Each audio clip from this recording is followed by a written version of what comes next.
Halo teman-teman, jadi di sini aku nggak mau berlama-lama karena aku pengen ini jadi tempat dimana aku mencurahkan ide dan konsep usaha yang aku punya. Jadi beberapa waktu lalu tuh aku memiliki suatu pemikiran berupa konsep usaha retail. Nah, bisnisnya tuh berupa butik batik April. Nah, untuk modal dari butik batik April nanti berupa independen. Biar biar punya kebebasan untuk mengeksplor desain, melakukan kolaborasi yang kreatif, terus strategi marketingnya tuh kayak kekinian, terus nggak terpaku dengan yang lain, terus pokoknya tuh seluruh ide konsepnya tuh dari aku. Kalaupun ada tambahan atau mungkin saran dari teman-teman semuanya, yaitu tetap dari kehendak aku sendiri begitu. Nah, apalagi ini kan target pasarnya kan para gen milenial, khususnya yang lahir di tahun 1990-an. Terus nanti juga ada Gen Z sama Gen Alpha. Nah, untuk produknya itu beragam model teman-teman.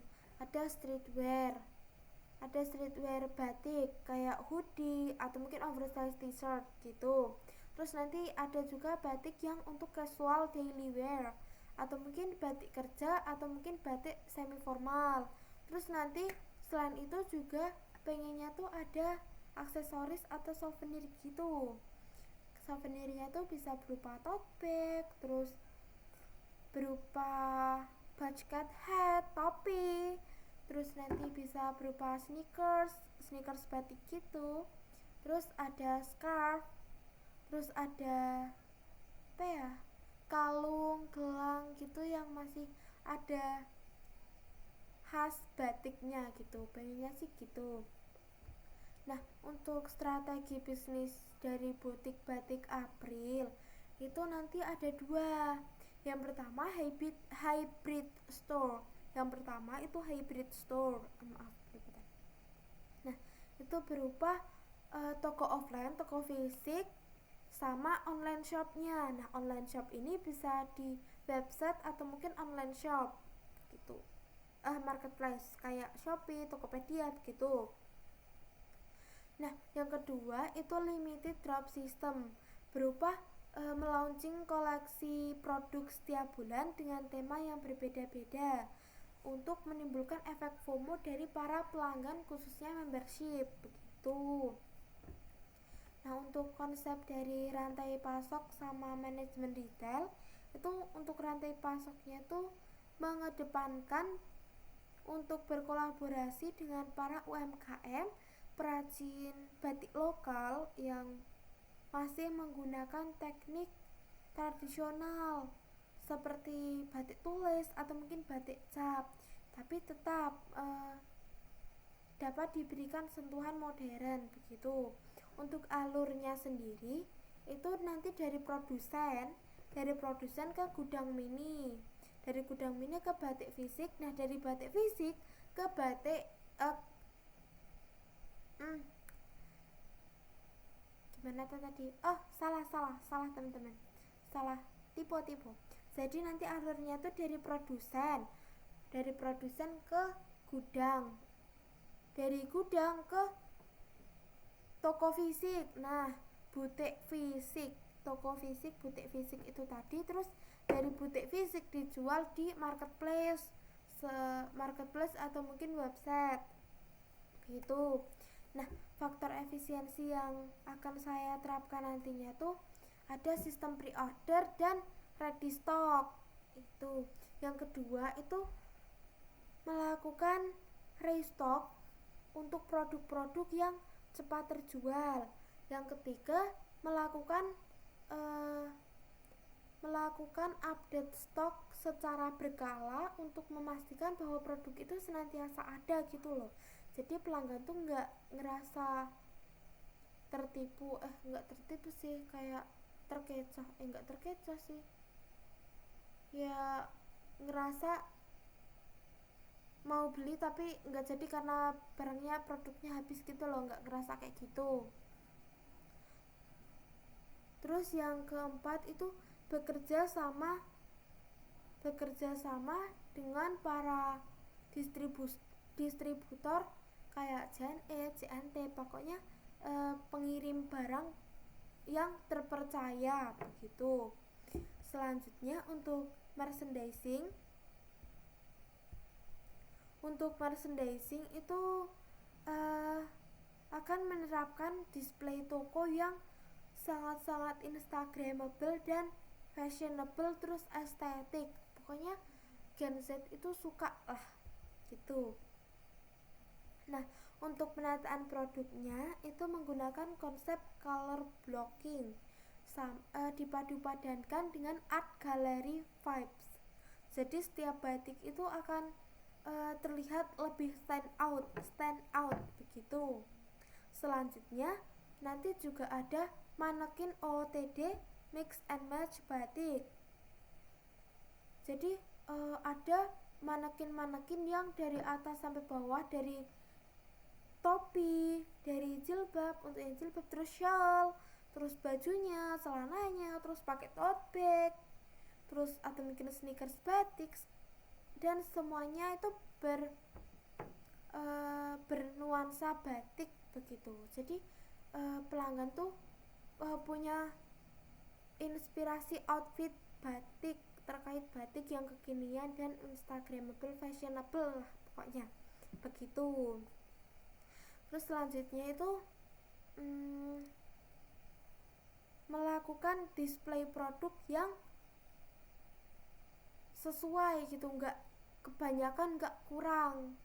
Jadi biar menampilkan kesan yang eksklusif begitu. Terus selanjutnya untuk strategi harganya tuh ada 3 kategori teman-teman. Untuk strategi harga ada 3 kategori. Yang pertama itu yang affordable, yang bisa dijangkau para kalangan muda, bukan kalangan muda, yang bisa dijangkau sama teman-teman menengah ke bawah begitu. Ya mungkin ini di kisaran 50 sampai 150 lah, masih bisa dijangkau sama para menengah ke bawah begitu. Selanjutnya medium. Harga yang medium itu kisaran 151.000 sampai 300 ribuan. Nah, ini tuh udah bisa dijangkau dengan kualitas yang bagus, terus desainnya tuh udah fashionable banget, terus kualitasnya tuh premium lah, tapi ya premium tapi masih bisa dijangkau begitu. Terus yang terakhir yang ketiga itu premium banget, premium, super premium lah pokoknya, dengan ya intinya tuh limited edition ya. Itu tuh di harga ya 300 ke atas lah. Itu tuh dengan syarat produknya itu kualitasnya sangat-sangat premium, terus tingkat produksinya tuh sangat-sangat tinggi, pokoknya sulit banget buat diproduksi, butuh ketelatenan yang ekstra. Terus produk yang dijual itu nggak sembarangan orang bisa beli gitu loh, tapi tetap bisa dijangkau kalangan atas gitu. Terus selanjutnya untuk lokasi. Nah, lokasinya tuh nanti ada di dekat kampus atau mungkin kantor startup, kos-kosan, perumahan, ya intinya tuh di tengah-tengah para gen muda beraktivitas tuh, tengah-tengah kota lah. Terus untuk tata letak di tokonya itu aku pengennya free flow layout, untuk menampilkan kesan yang lebih santai, terus fleksibel. Terus menurutku tuh itu lebih cocok untuk diterapkan di butik batik ini, di butik Batik April ini, biar pelanggan tuh lebih ngerasa lebih betah, terus berlama-lama untuk mengeksplor setiap produk yang ada di toko butik Batik April ini, teman-teman. Nah, untuk zona butiknya itu nanti terbagi menjadi 3. Yang pertama, zona experience, yang dimana zona ini zona santai, zona yang menawarkan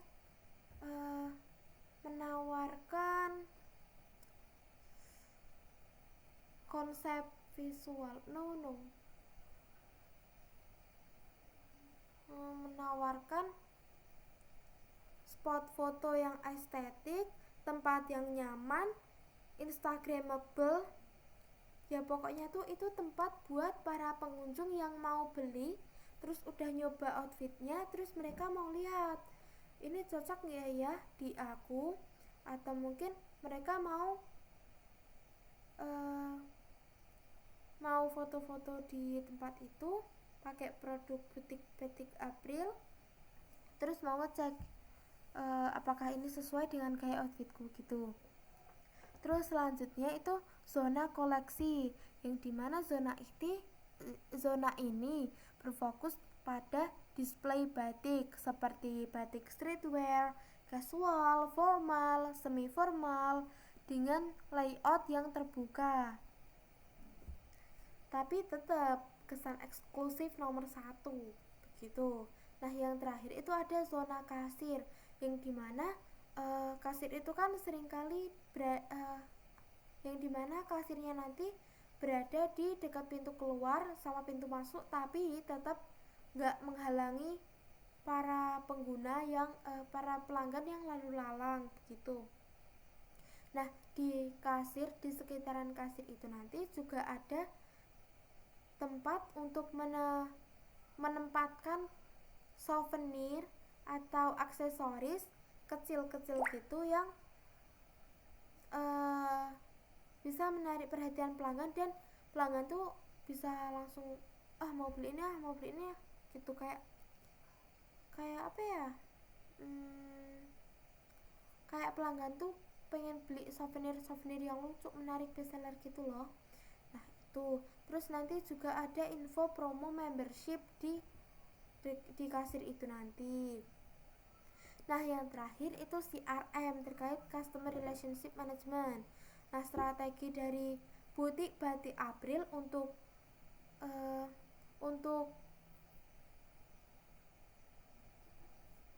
menerapkan CRM-nya itu berfokus pada engagement sama loyalitas pelanggan, yang dimana yang pertama itu nanti ada konten challenge di sosmed setiap bulan, entah itu di-upload di TikTok atau mungkin di IG. Nah, itu untuk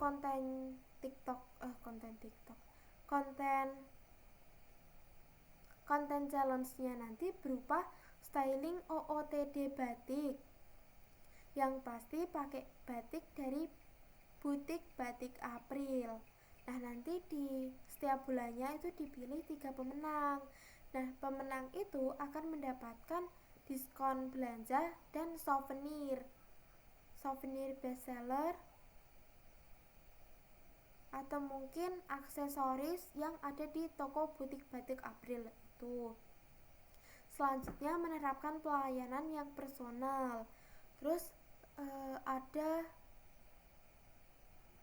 diskon momen-momen tertentu juga, kayak di tanggal-tanggal spesial seperti 11/11, 12/12 gitu. Sama ada diskon di Hari Batik Nasional, teman-teman. Tuh. Terus yang terakhir itu ada menerapkan program loyalitas, yang dimana tadi kan ada membership. Nah, di membership itu setiap pelanggan yang membeli, setiap member yang membeli itu dapat poin. Nah, dari poin-poin itu kan diakumulasi. Nah, akumulasi poin itu bisa ditukar dengan diskon atau souvenir tadi, teman-teman. Begitu. Itu konsep usaha berupa butik batik April yang beberapa waktu lalu tuh menjadi pikiran aku banget teman-teman. Jadi minta dukungan dan doa restunya ya teman-teman, semoga terwujud, amin. Bye bye teman-teman, terima kasih sudah mendengarkan usaha yang insya Allah bisa berjalan dengan lancar ini, amin. Bye bye.